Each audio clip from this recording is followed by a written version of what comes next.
جا سکے۔ اللہ تبارک و تعالیٰ نے جتنے بھی ہمیں احکام عطا کیے نا، وہ نماز پڑھنے سے لے کر جہاد کرنے تک، زکوٰۃ دینے سے لے کر حج کرنے تک، جتنے بھی احکامات دیے ہیں سارے بندہ مومن کے لیے بڑے آسان ہیں، سارے بندہ مومن کے لیے بڑے آسان ہیں۔ اور جب انسان اس راستے پہ چلتا ہے تو پھر اللہ تبارک و تعالیٰ اس کی مدد فرماتا ہے، پھر اللہ اس کے لیے آسانیاں فرماتا ہے۔ آپ یہ غور فرمائیے کہ حج کے موقع پر بہت سارے لوگ یہ کہا کرتے کہ حج ایک مشقت کا کام ہے، ایک جد و جہد کا کام ہے، ایک خاص ہمت والا آدمی اس کام کو سر انجام دے گا۔ لیکن آپ نے یہ بھی بڑی باریکی سے ملاحظہ فرمایا ہوگا کہ بڑے ضعیف العمر لوگ حج کرنے جاتے ہیں، کمزور لوگ حج کرنے جاتے ہیں، لیکن ایسا کبھی نہیں ہوا کہ کوئی یہ کہے کہ حج کی مشقت کے راستے میں کسی کا انتقال ہو گیا۔ وہ جب بلاتا ہے تو پھر مدد بھی بڑی ہی فرماتا ہے، پھر کرم بھی بڑا ہی فرماتا ہے۔ اسلامی احکامات جتنے ہیں، یہ فہم و فراست کے قریب بات ہے، اس کو سمجھ لیں، جتنے بھی اسلامی احکامات ہیں وہ سارے اللہ تبارک و تعالیٰ نے عطا ہی تب کیے ہیں کہ جب رب جانتا ہے کہ یہ لوگ اس عمل کو کر گزریں گے۔ یہ رمضان شریف آتا ہے تو بہت سارے لوگ ایسے ہیں جو کہتے ہیں جی ہم مزدوری کرتے ہیں، غریب لوگ ہیں، ہمارے لیے بڑی دشواریاں ہیں، ہمیں جد و جہد کرنی پڑتی ہے، تو روزہ رکھنا ہمارے لیے بڑا دشوار ہے۔ تو کوئی بیچ میں سے ایسا رستہ نکل آئے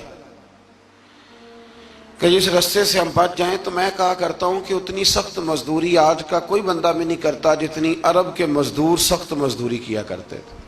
کوئی پہاڑ نہیں توڑتا، کوئی آدمی ایسا نہیں ہے کہ جو چکی اس طرح سخت انداز میں پیستا ہو، کوئی بھی وہ کٹھن کام نہیں جو اہل عرب کرتے تھے۔ لیکن جناب بلال حبشی نے کبھی کوئی روزہ بھی نہیں چھوڑا۔ حضرت سلمان فارسی رضی اللہ تعالیٰ عنہ کی آپ ساری سیرہ مبارکہ پڑھ لیں، اپنے روزمرہ کے معاملات کے باوجود، ایک تو ہے رمضان المبارک، علاوہ رمضان کے بھی ان کی جو نفلی عبادات ہوتی تھی وہ بھی ایک بہت بڑا مقام رکھتی۔ تو بلا وجہ لوگ پریشان ہو جاتے ہیں، اور ہمارے زمانے میں تو کانوں کو ہاتھ لگا لگا کے لوگ کہتے ہیں کہ او ہو معاذ اللہ جی بڑا مشکل ہے دین پہ عمل کرنا، بڑا مشکل ہے۔ وجہ صرف اتنی ہے کہ کوشش نہیں کرتے، توجہ نہیں کرتے۔ جس کو یہ اپنے لیے آسان سمجھ رہے ہوتے ہیں وہ کام ان کے لیے مشکل ہوتا ہے، اور جو چیزیں اللہ نے آسان کر دی ہیں وہ بہرحال آسان ہوتی ہیں۔ پھر تھوڑا آگے جائیں گے تو اللہ کریم نے اسی بارے میں ارشاد فرمایا کہ ایک دوسرے کا مال ناجائز طریقے سے نہ کھاؤ۔ ہاں تجارت کرو باہمی رضامندی کے ساتھ، ایک دوسرے کے ساتھ لین دین کرو تو اچھے طریقے سے کرو، ناجائز طریقے سے کسی کا مال نہ کھاؤ۔ اس کی تفسیر میں ایک حدیث ہے مسند امام احمد بن حنبل میں، نبی کریم صلی اللہ علیہ وسلم نے فرمایا کہ جس شخص نے ناجائز طریقے سے مال کمایا ہے نا، یہ اسی کا تھا، اسی کا نصیب تھا، جس نے کما لیا اسی کا تھا۔ لیکن حضور فرمانے لگے اس نے جلدی کی ہے، اگر یہ تھوڑا انتظار کرتا تو اللہ یہی مال اسے جائز طریقے سے عطا فرما دیتا۔ اس نے جلد بازی کا مظاہرہ کیا ہے، غلط طریقہ اختیار کیا اس کو حاصل کرنے کا، اس نے اچھا نہیں کیا۔ تو ناجائز طریقے سے مال، آپ اندازہ فرما لیں کہ دنیا میں کتنے ایسے لوگ ہیں، کتنے کہ جو کہتے ہیں کہ ہم زندہ بھی دوسروں کے مال پہ ہیں، ہمارے پاس جو بنیادی رقم ہے تجارت کرنے کے لیے وہ بھی لوگوں کی ہے۔ لوگ چاہتے ہیں کہ دوسروں کے مال پر وہ اپنا قد اونچا کریں۔ اللہ تبارک و تعالیٰ نے اس بات سے سختی کے ساتھ منع فرما دیا۔ آیت نمبر 31 کے اندر اللہ تبارک و تعالیٰ نے ارشاد فرمایا کہ بڑے گناہوں سے بچنا، کبیرہ گناہوں سے بچنا۔ جو چھوٹے گناہ ہوں گے وہ تو اللہ اپنے فضل سے معاف فرما دے گا، لیکن تم کبیرہ گناہوں سے بچنا۔ کبیرہ گناہ کون سے ہیں؟ قتل سے بچنا، بہتان ترازی سے، پاک باز لوگوں پر بہتان لگانا کبیرہ گناہ، کبیرہ گناہ۔ قتل کبیرہ گناہ ہے، اور بہتان ترازی حدیث صحیح میں موجود ہے۔ ہمیں بالکل نہیں پتا ہوتا کہ سامنے والے کے معاملات کیا ہے، لیکن ہم بہتان لگا دیتے، اور شریعت کے اندر باقاعدہ اس کی حد رکھی گئی ہے، کوڑوں کی سزا رکھی گئی ہے۔ جب تک آپ کو تحقیق نہ ہو جائے، میرے نبی کریم علیہ الصلوۃ والسلام نے فرمایا کسی شخص کے جھوٹا ہونے کے لیے اتنا ہی کافی ہے کہ سنی سنائی بات آگے بیان کر دیتا ہے، یہ جھوٹا ہے، اس کو چاہیے تھا اس کی تحقیق کرتا۔ اسی طریقے سے یتیم کا مال کھا جانا، یہ رمضان شریف آئے گا تو بڑے سارے لوگ چندہ لینے کے لیے میدانوں میں نکلیں گے، بڑے سارے لوگ یتیموں کا نام لیں گے، بیماروں کا نام لیں گے، کمزوروں کا نام لیں گے، مدارس کا نام لیں گے۔ اللہ سے ڈرنا چاہیے۔ اللہ کریم نے جو میرے اور میرے بچوں کے حصے میں رکھا ہے وہ کوئی دوسرا چھین سکتا نہیں، لیکن انداز غلط اختیار کرنا، اس سے انسان کا نقصان ہوتا ہے۔ مدارس کا نام لیں، اللہ سے ڈرنا چاہیے۔ اللہ کریم نے جو میرے اور میرے بچوں کے حصے میں رکھا ہے وہ کوئی دوسرا چھین سکتا نہیں، لیکن انداز غلط اختیار کرنا، اس سے انسان کا نقصان ہوتا ہے۔ کبیرہ گناہوں میں اس کو رکھا گیا۔ اسی طرح زنا کرنا، میدان جہاد سے بھاگ جانا، والدین کی نافرمانی کرنا، یہ سب کبیرہ گناہ۔ اور اللہ کریم نے آیہ مقدسہ میں ارشاد فرمایا کہ تم کبیرہ گناہوں سے بچ جانا، صغیرہ اللہ اپنے فضل سے معاف کر دے گا۔ صغیرہ گناہ کیسے معاف ہوتے ہیں؟ نبی کریم علیہ السلام نے فرمایا تم فرض نماز کے بعد نہ 33 بار سبحان اللہ پڑھو، 33 بار الحمدللہ، 34 بار اللہ اکبر پڑھو۔ یا رسول اللہ کیا ملے گا؟ فرمایا تمہارے گناہ اگر سمندر کی جھاگ کے برابر بھی ہوئے تو اللہ اپنے فضل سے معاف فرما دے گا۔ اور فرمایا نماز تسبیح زندگی میں ایک دفعہ پڑھ لینا، اگر تمہارے گناہ سمندر کی جھاگ کے برابر ہوئے تو اللہ معاف فرما دے۔ بہت سارے ایسے وظائف، بہت سارے ایسے اعمال، لیکن ان سے صغیرہ گناہ معاف ہوتے ہیں، کبیرہ گناہ ان سے معاف۔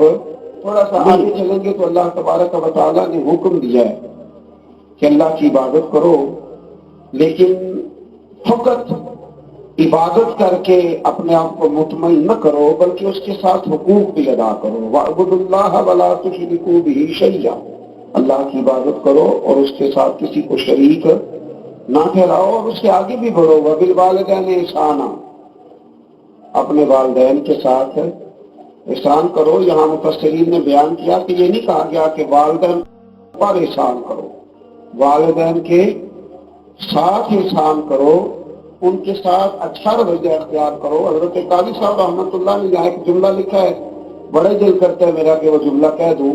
قاضی صاحب فرمایا کرتے ہیں کہ نیکی کا بدلہ نیکی یہ جزا۔ فرماتے ہیں جو احسان ہوتا ہے نا، جس سامنے والے نے جتنی نیکی کی ہو اس سے بڑھ کر اس کے ساتھ کرنے کو احسان کہتے ہیں۔ تو آپ فرماتے ہیں کہ اگر اماں تیرے لیے ایک رات بیدار رہی ہے تو کوشش کر تو 2 راتیں رہا کر، اور اگر والد نے اپنی زندگی کے 30 سال تجھے دیے ہیں تو 2 دعا کر کہ کم از کم تو 35 سال اللہ تجھے توفیق دے تو ان کی خدمت کرے۔ پھر آگے ارشاد فرمایا کہ وَبِذِي الْقُرْبَىٰ وَالْيَتَامَىٰ وَالْمَسَاكِينِ وَالْجَارِ ذِي الْقُرْبَىٰ وَالْجَارِ الْجُنُبِ وَالصَّاحِبِ بِالْجَنبِ وَابْنِ السَّبِيلِ، فرمایا یہ ایک لسٹ ہے، ان سب کے ساتھ اچھا سلوک کرو، والدین کے ساتھ بھی، قریبی رشتہ داروں کے ساتھ بھی، یتیموں کے ساتھ بھی، مسکینوں کے ساتھ بھی، پڑوسیوں کے ساتھ بھی، اور وہ پڑوسی جو رشتہ دار ہوں اور وہ پڑوسی جو رشتہ دار نہ بھی ہوں، اور وہ جو تمہارے مجلس کے ساتھی ہیں، کلاس فیلو ہیں، دفتر کے ساتھ رہنے والے ہیں،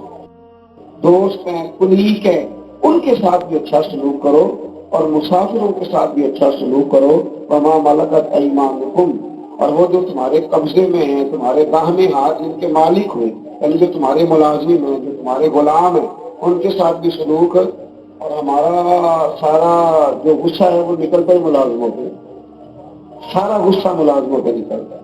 خدا نہ کرے ایسا وقت آئے، ورنہ لوگ کیا کرتے ہیں کہ جو غصہ کسی اور کا ہوتا ہے وہ بھی جانے کس عمر میں جائے گی یہ عادت میری، روٹھنا اس سے تو غیروں سے الجھتے پھرنا، یعنی غصہ کسی اور کا اور نکل ہے۔ حضرت صدر الشریعہ رحمۃ اللہ علیہ صاحب بہار شریعت فرمایا کرتے تھے کہ جو ٹیچر ہے نا پڑھاتا ہے اور جب غصے کی حالت میں ہو تو کلاس میں نہ آیا کرے، ایسا نہ ہو کہ بیگم صاحبہ کا غصہ بھی بچوں پہ نکال کے چلا جائے، وہ کلاس میں نہ آئے، وہ جب اپنے مزاج کو معتدل پائے تو پھر وہ کلاس میں آئے۔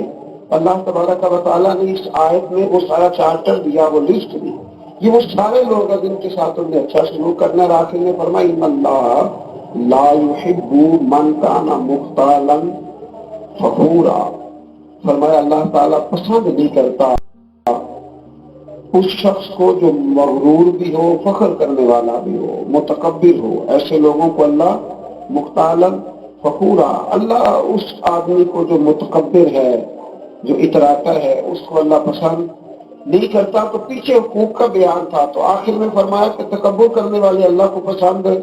اس کا مطلب ہے حقوق وہ بندہ عطا نہیں کرتا جو متکبر ہوتا ہے. جس میں عاجزی ہوتی ہے نا، وہ ماں باپ کے حق میں بھی اچھا ہوتا ہے، وہ رشتہ داروں کے حق میں بھی، مسکینوں کے حق میں بھی، کلاس فیلوں کے حق میں بھی. یہ اللہ کے دین میں بیان کر دیا. ورنہ جو متکبر ہوتا ہے وہ کسی کے حق میں بھی اچھا نہیں ہے. آخر میں تکبر کا ذکر کرنے کا معنی یہ ہے کہ وہ بندہ اگر عاجزی والا ہو تو پھر وہ سارے حقوق صحیح طور پر ادا کر لے گا. تھوڑا سا آگے بڑھ کے اسی بارے میں اللہ تبارک و تعالیٰ نے بخل کی، کنجوسی کی مذمت فرمائی. فرمایا کچھ لوگ ایسے ہیں جو بخل کرتے ہیں اور دوسروں کو بھی بخل کرنے کا حکم دیتے ہیں، اور جو اللہ نے انہیں اپنے فضل سے دیا اس کو چھپاتے ہیں. یہ آیت نمبر 37 ہے. آپ کو بہت سارے لوگ معاشرے میں ایسے ملیں گے جو آپ کو مشورہ دیں گے، چھوڑو یار، یہ ان لوگوں کا تو کام ہے چندے جمع کرنا، یہ تو کام ہے ان لوگوں کا، یہ آ جاتے ہیں ویلفیئر سوسائٹی والے، یہ آ جاتے ہیں سڑک بنانے والے، اسکول والے، یہ لوگ آ جاتے ہیں. تو یہ مشورہ دیا جاتا ہے، خود بھی بخل کرتے ہیں اور لوگوں کو بھی بخل کا مشورہ دیتے ہیں. یاد رکھیں اللہ تبارک و تعالیٰ جب آپ کو آپ کی ضروریات سے زیادہ دیتا ہے نا، اس کا مطلب ہے کہ پھر اللہ نے آپ کو کسی کے لیے بانٹنے کے لیے دیا ہے. جب اللہ تبارک و تعالیٰ نے دیا ہے تو پھر اللہ کے دیے سے اس کی راہ میں خرچ کرنا یہ انسان کو نفع دیتا ہے، یہ اس کا فائدہ کرتا ہے. میرے نبی پاک علیہ السلام نے فرمایا جب صبح ہوتی ہے نا، دو فرشتے زمین پر اترتے ہیں. ایک فرشتہ یہ کہتا ہے کہ اے اللہ سخی کو زیادہ عطا فرما، اور دوسرا کہتا ہے اللہ جو بخیل ہے نا، کنجوس ہے، ہونے کے باوجود خرچ نہیں کرتا، اللہ اسے روک لے، اسے عطا نہ فرما. دونوں فرشتے یہ کہتے ہیں اور حضور فرمانے لگے جو سخی ہے وہ اللہ کے بھی قریب ہے، لوگوں کے بھی قریب ہے اور جنت کے بھی قریب ہے. اور جو کنجوس ہے وہ بندوں سے بھی دور ہے، معاذ اللہ اللہ سے بھی دور ہے اور جنت سے بھی دور ہے. تو کوشش کریں جو اللہ نے دیا ہے اس میں سے اللہ کے راستے میں خرچ کیا جائے. انہی آیات مقدسہ میں پھر امانتیں ادا کرنے کا بھی حکم ہے. آگے چل کے پھر حسد کی ممانعت بھی فرمائی گئی. پھر ان لوگوں کو سمجھایا گیا کہ جو بلا وجہ لوگوں کو حاکموں تک لے جاتے ہیں، یعنی بلا وجہ کے مقدمات، بلا وجہ، یہ جو ہمارے مالدار لوگ ہوتے ہیں انہوں نے تو ایک پکا وکیل رکھا ہوتا ہے مقدمے کرنے، اس کو بھی کر دو، اس کو بھی کر دو، اس کو بھی کر دو، الجھائے رکھتے. اور بغیر کسی سبب کے بعض لوگوں کی یہ عادت ہوتی ہے لوگوں کو تنگ کرنا، نوٹس بھیجتے رہنا. اللہ کریم نے آیات کے اندر منع فرمایا. 5ویں پارے کی سورہ نساء کی آیت نمبر 64 فرمایا وما ارسلنا من رسول الا لیطاع باذن اللہ. فرمایا ہم نے جو رسول بھی دنیا میں بھیجے اس لیے بھیجے کہ ان کی اطاعت کی جائے، ان کی فرما برداری کی جائے. اور آگے ارشاد فرمایا وَلَوْ أَنَّهُمْ إِذْ ظَلَمُوا أَنفُسَهُمْ جَاءُوكَ. محبوب جب یہ لوگ اپنی جانوں پہ ظلم کر بیٹھے تو آپ کی بارگاہ میں حاضر ہوئے. وَلَوْ أَنَّهُمْ إِذْ ظَلَمُوا أَنفُسَهُمْ جَاءُوكَ. محبوب جب یہ اپنی جانوں پہ ظلم کریں تو آپ کی بارگاہ میں حاضر ہوئے. ظلم سے مراد جب گناہ کر بیٹھے پھر کیا کریں؟ فَاسْتَغْفِرُوا اللَّهَ، اللہ سے معافی مانگیں، وَاسْتَغْفَرَ لَهُمُ الرَّسُولُ، اور رسول بھی ان کی سفارش کر دیں، لَوَجَدُوا اللَّهَ تَوَّابًا رَحِيمًا، تو یہ ضرور اللہ کو توبہ قبول کرنے والا اور رحم کرنے والا پائیں گے. تو یہ کون فرما رہے ہیں؟ اللہ کریم کہ جو اپنی جان پہ ظلم کرو تو میرے محبوب کے دروازے پہ آ جاؤ. مجرم ہو تو منہ اشکوں سے دھوتے ہوئے آؤ، آؤ در تواب پہ روتے ہوئے آؤ. قرآن میں موجود ہے توبہ کا طریقہ، سرکار کی دہلیز سے ہوتے ہوئے آؤ. اب کچھ لوگ یہاں اپنی مرضی کی تشریح بھی کرتے ہیں، کچھ لوگوں کا مزاج بن جاتا ہے. وہ کہتے ہیں جی پہلے تو کہنے لگے کہ اس آیہ مبارکہ کے مفاہیم میں کچھ اور ہیں، پھر جب امت نے زیادہ بیان کیا تو کہنے لگے یہ حضور کی حیات ظاہرہ تک تھے. تو میں نے کہا جی کہاں لکھا ہوا ہے؟ قرآن مجید میں کہاں لکھا ہوا ہے؟ اللہ پاک نے تو مطلق کہہ دیا کہ جب بھی ظلم کرو تو میرے محبوب کی بارگاہ میں چاہیے تھا نا کہ جو تشریح تم کر رہے ہو۔ اللہ کریم انہی الفاظ کے ساتھ بیان فرماتے کہ زندگی میں جانا بعد از وصال نہ جانا۔ تو جب اللہ کریم نے اس حکم کو مطلق رکھا، مسند امام احمد بن حنبل میں حدیث ہے، خلیفہ عبد الملک بن مروان کہتا ہے کہ میں رات کے وقت نہ نبی کریم علیہ السلام کے روضہ اطہر کی طرف نکلا تو میں نے ایک شخص کو نا حضور کی قبر انور پر لیٹے ہوئے دیکھا، اور کس طرح لیٹے تھے کہ اپنے رخسار نبی پاک علیہ السلام کی قبر کے ساتھ وہ رگڑ رہے تھے۔ تو کہتے میں نے ان کو ٹھوکر ماری، میں نے کہا تمہیں پتا ہے تم کیا کر رہے ہو؟ کہتے جب انہوں نے چہرہ اٹھایا تو میں حیران ہی ہو گیا کہ وہ عام آدمی نہیں، وہ تو حضرت ابو ایوب انصاری ہے، اور کہنے لگے مجھے پتا ہے میں کیا کر رہا ہوں، میں کسی بت پر پتھر کے پاس نہیں آیا، میں اپنے رسول کے پاس آ گیا۔ حضرت ابو ایوب انصاری یہ انداز دیا ہے ہمیں صحابہ نے۔ حضرت مولا کائنات شیر خدا علی المرتضیٰ رضی اللہ تعالیٰ عنہ فرماتے حضور کے وصال کو تیسرا دن تھا، بڑی تکلیف تھی، بڑا غم تھا، دکھ ابھی تازہ تھا، میں حضور کی قبر انور سے تھوڑے سے فاصلے پر بیٹھا تھا، امام قرطبی نے اس کو لکھا ہے۔ تو کہتے ایک شخص آیا اور مجھ سے آ کے پوچھتا ہے کہ نبی پاک علیہ السلام کہاں ہوں؟ کہتے چونکہ زخم تازہ تھا، 3 دن گزرے تھے تو میں رو پڑا، میں نے کہا وہ جو سامنے مزار پر انوار ہے نا قبر اطہر، وہ میرے نبی پاک ہے۔ تو کہتے ہیں وہ حضور کی بارگاہ میں آئے، اس نے مٹی اٹھا کے اپنے سر پہ ڈالی، عرض کرنے لگا یا رسول اللہ صلی اللہ علیہ وسلم رب فرماتا ہے ظلم کر لو تو میرے محبوب کی بارگاہ میں آؤ، تو میں تو آ گیا ہوں، مجھ سے غلطی ہو گئی، بھول گیا تو حضور میں آ گیا ہوں، تو آپ نے پردہ کر لیا، میں کدھر جاؤں؟ حضرت علی فرماتے ہیں اس درد سے رویا کہ میں بھی رو پڑا۔ آپ فرماتے ہیں مجھے اللہ کی عزت کی قسم میں نے اپنے کانوں سے سنا حضور کی قبر انور کے اندر سے آواز آئی، او اعرابی چلا جا، اللہ نے تیرے سارے گناہ معاف فرما دیے، مجرم ہو تو منہ اشکوں سے دھوتے ہوئے آؤ، آؤ در تواب پہ روتے ہوئے آؤ۔ قرآن میں مذکور ہے توبہ کا طریقہ، پر سرکار کی دہلیز سے ہوتے ہوئے آؤ۔ اور پھر بالکل متصل اس سے آگے فرمایا فلا وربک لا یؤمنون حتی یحکموک فیما شجر بینہم۔ کیا انداز ہے، اور اس انداز کی یہ قرآن مجید میں شاید انفرادی آیت ہو۔ فرمایا محبوب مجھے تیرے رب کی قسم، عجیب انداز ہے نا قسم اٹھانے کا، اے محبوب مجھے تیرے رب کی قسم، یہ انوکھا انداز ہے قرآن مجید کا۔ فرمایا محبوب مجھے تیرے رب کی قسم، یہ لوگ اتنی دیر تک مومن نہیں ہو سکتے جب تک اپنی ہر بات میں تیرا فیصلہ قبول نہیں کر لیں۔ بڑا معروف واقعہ ہے لیکن یہاں اس کا ذکر کرنا بھی بڑا ہی ضروری ہے، ایمان اور عقیدے کے لحاظ سے وہ اتنا زرخیز واقعہ ہے، اتنی خوبصورت ٹھنڈک ہے کہ جو دل کو، آنکھوں کو، کلیجے کو سکون دیتا ہے۔ ایک منافق کا اور ایک یہودی کا جھگڑا ہو گیا۔ وہ جو منافق تھا نا وہ کلمہ پڑھتا تھا، منافق کہتے ہیں اس کو ہے جو اپنی زبان سے کلمہ پڑھے اور اندر اس نے نفاق چھپایا، وہ دونوں کا جھگڑا ہو گیا۔ نبی کریم علیہ السلام کی بارگاہ میں حاضر ہوئے تو حضور نے فیصلہ یہودی کے حق میں دیا، کلمہ گو کے حق میں نہیں دیا، اس منافق کے حق میں۔ وہ نہ کہنے لگا جی میں تو فیصلہ حضرت عمر سے کراؤں گا۔ وہ حضرت عمر فاروق کے پاس گئے اور جا کر کے کہا یہ ہمارا معاملہ ہے تو فیصلہ کر دے۔ جناب عمر بات سننے لگے تھے کہ وہ یہودی بولا، کرنے لگا عمر ایک بات کا لحاظ کر لینا کہ نبی کریم کی بارگاہ میں یہ بات پہلے سے طے ہو چکی ہے اور حضور نے میرے حق میں فیصلہ دے دیا ہے، پر یہ کلمہ پڑھ کے کہتا ہے کہ میں نے عمر سے فیصلہ کرانا ہے، میں معاذ اللہ حضور کے فیصلے کو نہیں مانتا۔ جناب عمر فرمانے لگے بیٹھو پھر میں ابھی آیا۔ حضرت عمر اندر تشریف لے گئے اور تلوار لائے، اور تلوار اٹھاتے اس منافق کی گردن اتار دی۔ فرمایا جو میرے نبی کا فیصلہ نہ مانے عمر کی تلوار اس کا فیصلہ کر دیا کرتی ہے۔ شور ہو گیا جیسے آج لوگ شور کرتے ہیں، کلمہ گو کو ایسے کہہ دیا، کلمہ گو کو یہ، وہاں بھی شور ہو گیا، جب کلمہ گو مار دیا جی عمر نے، کلمہ پڑھنے والا مار دیا، کلمہ پڑھنے والا مار دیا، مسلمان مار دیا، وہ تو کلمہ پڑھتا تھا۔ جب بہت شور ہوا تو اللہ تعالیٰ نے قرآن مجید کی یہ آیت نازل فرمائی، فرمایا معبود کون سا کلمہ اور کون سا اس کا ایمان، ایمان تو تب مکمل ہوگا جب تیرے فیصلے قبول کریں گے۔ کلمہ پڑھنے سے تھوڑی ایمان مکمل ہوگا، جب تک تیرا فیصلہ ہی قبول نہیں کرتے۔ تو جس کا رب ہی ایمان قبول نہ کرے، لوگوں کو کیا ضرورت ہے شور کرنے کی کہ بڑا ایمان والا ہے؟ اللہ ہی جس کا ایمان قبول نہ کرے۔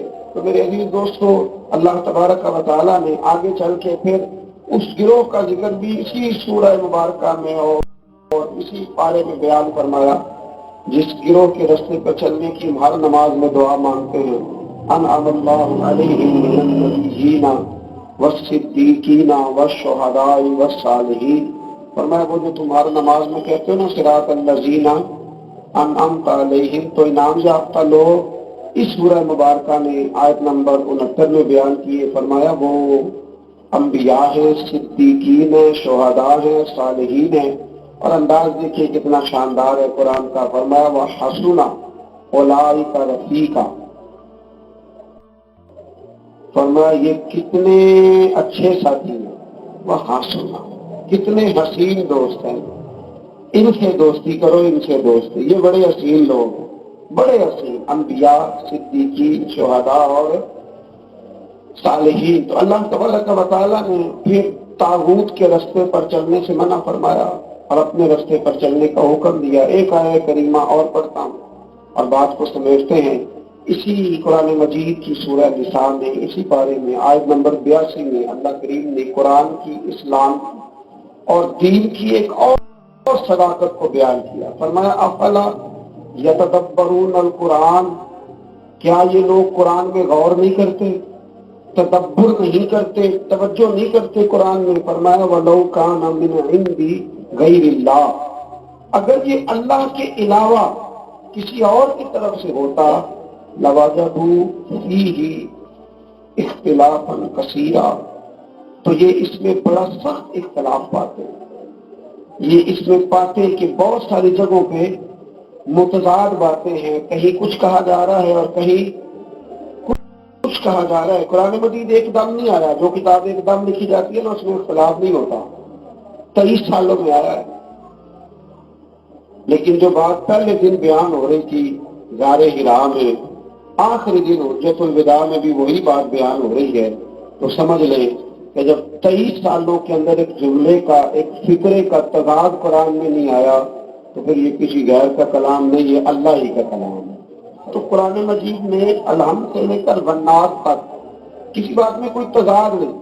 آدمی کئی کتابیں بڑے بڑے زبردست لوگ لکھتے ہیں، بڑے بڑے اچھے ادیب لکھتے ہیں، بڑے بہترین صاف ستھرے قلم والے لوگ جن کو شستہ لکھنا آتا ہے، صاف ستھرا لکھتے ہیں، شعر و شاعری سے ان کا اچھا شغف ہوتا ہے، لیکن ان کے نظریے کی کئی دفعہ سمجھ نہیں آتی۔ پہلے صفحے میں کچھ اور کہہ رہے ہوتے ہیں، بیچ میں جا کے وہ لفظوں کا ہیرفیر تو ٹھیک ہوتا ہے لیکن جملوں کی کوئی ترتیب نہیں ہوتی۔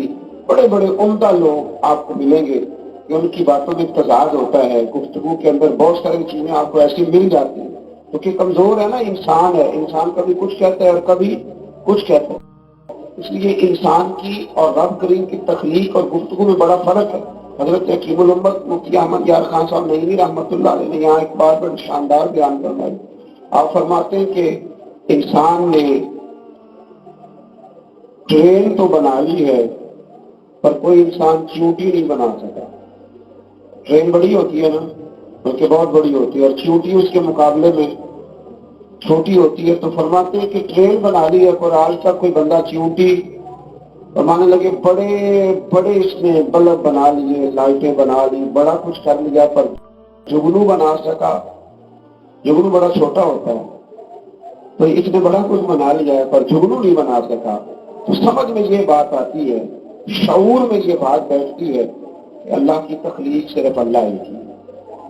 کسی بندے کی تخلیق، حالانکہ وہ بھی اللہ کی دی ہوئی عقل سے کچھ تخلیق کرتا ہے، اگر کرتا ہے اللہ کی دی ہوئی طاقت سے کرتا ہے، لیکن رب کریم کی تخلیق کے قریب قریب بھی کوئی چیز جا سکتی۔